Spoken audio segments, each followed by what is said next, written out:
IPL mega താരലേലത്തിന് മുൻപ് 11 കോടി രൂപ മുടക്കി റോയൽ ചലഞ്ചേഴ്സ് ബാംഗ്ലൂർ ഒരാളെ ടീമിൽ നിലനിർത്തുന്നു. സയ്യിദ് മുഷ്താഖ് അലി ട്രോഫിക്കിടെ അയാളോട് പത്രക്കാർ ക്യാപ്റ്റനാകുമോ എന്ന ചോദ്യത്തിന് ഉത്തരവാദിത്തം RCB ഏൽപ്പിക്കുകയാണെങ്കിൽ സന്തോഷത്തോടെ ഏറ്റെടുക്കുമെന്ന് മറുപടി പറയുന്നു.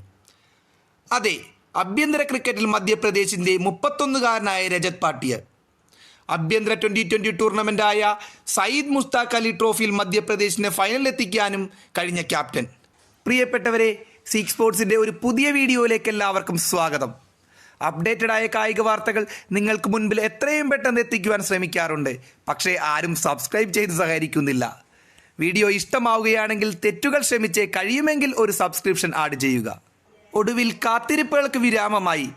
കാത്തിരുന്ന നിമിഷവും എത്തി. റോയൽ ചലഞ്ചേഴ്സ് ആരാധകർക്ക് സന്തോഷ വാർത്ത. റോയൽ ചലഞ്ചേഴ്സ് ബാംഗ്ലൂർ IPL ടീമിൻ്റെ പുതിയ ക്യാപ്റ്റനെ പ്രഖ്യാപിച്ചിരിക്കുകയാണ് മാനേജ്മെൻറ്റ്. യുവതാരം രജത് പാട്ടീദാറാണ് IPLൽ 2025 RCBയെ നയിക്കുന്നത്. 2021 മുതൽ RCBയുടെ ഭാഗമായ പാട്ടീദാർ IPL ചരിത്രത്തിൽ ഫ്രാഞ്ചൈസിയുടെ 8ാമത്തെ ക്യാപ്റ്റനാകും. ഇന്ന് രാവിലെ 11:30 ചേർന്ന RCB മാനേജ്മെന്റ് യോഗത്തിലാണ് പുതിയ ക്യാപ്റ്റനെ പ്രഖ്യാപിച്ചത്. RCBയുടെ മുൻ ക്യാപ്റ്റനായ സ്റ്റാർ ബാറ്റർ വിരാട് കോഹ്ലി IPLൽ 2025 സീസണിൽ റോയൽ ചലഞ്ചേഴ്സിന്റെ ക്യാപ്റ്റൻ സ്ഥാനത്തേക്ക് തിരിച്ചെത്തുമെന്ന ശക്തമായ അഭ്യൂഹങ്ങളുണ്ടായിരുന്നു. സീനിയർ താരം കൃണാൽ പാണ്ഡ്യയെയും RCB നായക സ്ഥാനത്തേക്ക് പരിഗണിച്ചിരുന്നുവെങ്കിലും ഒടുവിൽ രജത് പാട്ടീദാറിനെ തിരഞ്ഞെടുക്കുകയായിരുന്നു എന്നാണ് റിപ്പോർട്ടുകൾ.